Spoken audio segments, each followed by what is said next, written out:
Pada zaman dahulu kala, di suatu negeri tersebutlah seorang raja bernama Api. Raja Api ini tinggal di istana yang sangat indah. Hidupnya sangat senang karena negerinya aman, makmur, dan sentosa. Di setiap penjuru halaman istananya terdapat pengawal bersenjata lengkap. Tetapi anehnya di istana itu tidak tampak seorang wanita pun. Semuanya laki-laki, kecuali permaisuri yang sedang hamil tua dan para dayang. Hewan yang amat disenangi oleh raja adalah seekor burung gagak buta. Raja menyenanginya karena burung gagak itu sangat setia, jujur, dan pandai berbicara. Pada suatu hari, berkatalah Raja Api kepada permaisuri yang bernama Putri Hijau. Permaisuriku tercinta, aku akan berangkat keluar kota melaksanakan kunjungan kerja. Jika engkau sudi, ada 3 hal yang aku minta kepadamu. Apakah 3 hal yang hendak engkau minta kepadaku, wahai Kanda? Katakanlah terus terang, mungkin aku bisa membantu, sahut sang permaisuri. Baiklah, dengarkan baik-baik. Pertama, jagalah dirimu baik-baik. Jangan pergi kemana-mana. Kedua, jangan lupa memberi makan burung gagak buta kesayanganku itu. Ketiga, jika engkau melahirkan anak lelaki segera kabarkan kepadaku tetapi, jika engkau melahirkan anak perempuan segera dibunuh. Setelah menyampaikan pesan itu, berangkatlah sang raja dengan kereta kuda beserta para pengawal dan pengiringnya menuju daerah yang akan ia kunjungi. Selama sang raja dalam perjalanan, permaisurinya sering termenung dan gelisah. Kandungannya semakin besar, berarti saat melahirkan sudah semakin dekat. Hal yang menggelisahkan permaisuri adalah perintah suaminya untuk segera membunuh anak putri yang akan dilahirkannya.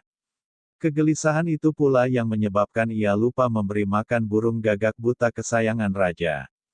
Pada suatu hari, lahirlah anak yang dinanti-nantikan oleh permaisuri. Bayi itu cantik sekali. Kulitnya putih, rambutnya ikal, hitam, dan lebat. Bayi perempuan itu diberi nama Sulita. Dengan penuh rahasia, permaisuri memanggil para dayang dan pembantu pribadinya. Permaisuri berpesan kepada mereka agar nanti mengatakan kepada raja bahwa anak perempuan yang dilahirkannya itu telah dibunuh dan dihanyutkan di sungai yang sangat deras alirannya yang mengalir di pinggir ibu kota kerajaan.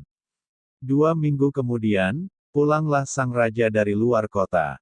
Setelah tiba di istana, sang raja langsung menemui permaisurinya yang kebetulan sedang terbaring di tempat tidur. Berkatalah sang raja, "Apa kabar permaisuriku? Mengapa engkau berbaring di tempat tidur?" "Kanda raja yang tercinta, keadaanku baik-baik saja. Kandunganku sudah kempis. Bayi perempuan yang aku lahirkan sudah kubunuh dan kubuang ke sungai." "Kalau begitu bahagia sekali aku mendengarnya," ujar Raja Api dengan gembira. Kemudian raja berkata, "Bangkitlah dari pembaringanmu. Aku ingin bersantap bersamamu. Aku membawa daging rusa yang lezat sekali." Ketika mereka bersantap, tiba-tiba berbunyilah gagak buta dari dalam sangkarnya. "Makanlah yang enak tuan, biarlah aku dalam sangkar kelaparan. Hiduplah dengan enak, tetapi bayi perempuan yang dilahirkan, kau singkirkan keluar kota." Raja Api tampak kaget mendengar kata-kata burung gagak yang tidak terduga itu. Raja merasa sangat gelisah. Setelah selesai makan, raja langsung bertanya kepada permaisurinya, "Hai permaisuriku, bicaralah dengan sebenarnya. Di mana bayi perempuan yang kau lahirkan itu sekarang?" "Tuanku raja yang tersayang, sesungguhnya bayi perempuan yang aku lahirkan itu telah tiada," jawab permaisuri. "Permaisuriku, ingatlah. Apabila para pengawal kerajaan dapat menemukan bayi perempuan itu, engkau akan mendapat hukuman yang berat," tegas raja sambil berlalu menuju ruang peraduan. Tidak terasa, 15 tahun pun berlalu. Suasana telah banyak berubah. Bayi perempuan yang dipelihara oleh Dayang Santi di sebuah desa terpencil itu pun sudah beranjak menjadi seorang gadis jelita. Wajahnya semakin cantik, perilakunya baik serta memiliki pengetahuan dan keterampilan. Yang lebih menarik lagi adalah ia pandai mengobati berbagai macam penyakit. Pada suatu hari, di istana Raja Api yang selama ini tenang dan damai tiba-tiba dikejutkan sebuah berita bahwa sang raja jatuh sakit. Para tabib dan dukun istana telah bersusah payah mengobati raja, namun penyakit yang ia derita belum juga sembuh. Oleh karena itu, Diumumkanlah kepada halayak ramai, barang siapa dapat menemukan dan membawa dukun atau tabib yang mampu mengobati penyakit sang raja, baik kepada orang yang menemukan dukun maupun dukun itu sendiri, akan memperoleh hadiah yang besar dari sang raja. Keselamatan hidupnya akan dijamin.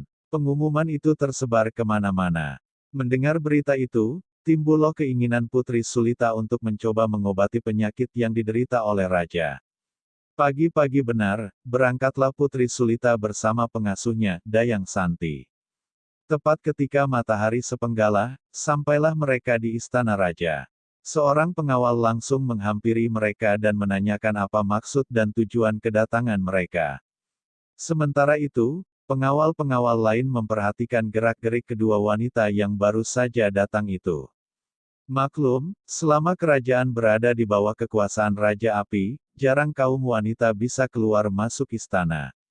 Begini, Tuan. Kami mendapat berita bahwa Yang Mulia Raja Api, dalam keadaan sakit keras, ujar Dayang Santi, kami ingin mencoba mengobati penyakit yang diderita Tuan Raja. Oh, kalau begitu, silakan masuk. Ujar salah seorang yang tampaknya menjadi pemimpin para pengawal istana raja. Kemudian, Putri Sulita dan Dayang Santi dibawa masuk ke kamar tempat sang raja sedang terbaring lesu.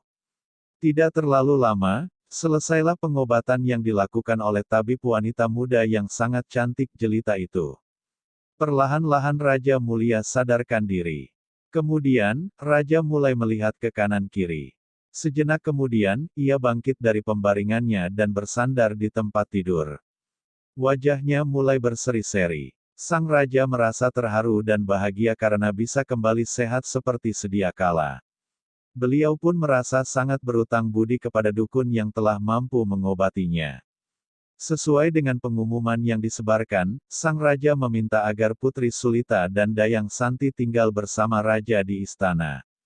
Setelah itu berkatalah sang raja, sebagai tanda terima kasihku, mulai hari ini aku nyatakan bahwa Putri Sulita, tabib wanita yang telah menyelamatkan nyawaku, aku angkat sebagai anak kandungku yang berhak mendapat gelar dan akan menjadi ratu bila saatnya tiba. Mendengar ucapan raja itu Permaisuri sangat bahagia. Demikian pula Dayang Santi. Sejak itu, mereka menetap di istana, mendapat perhatian dan jaminan keselamatan hidup dari Raja Api yang dahulu terkenal sangat bengis dan galak.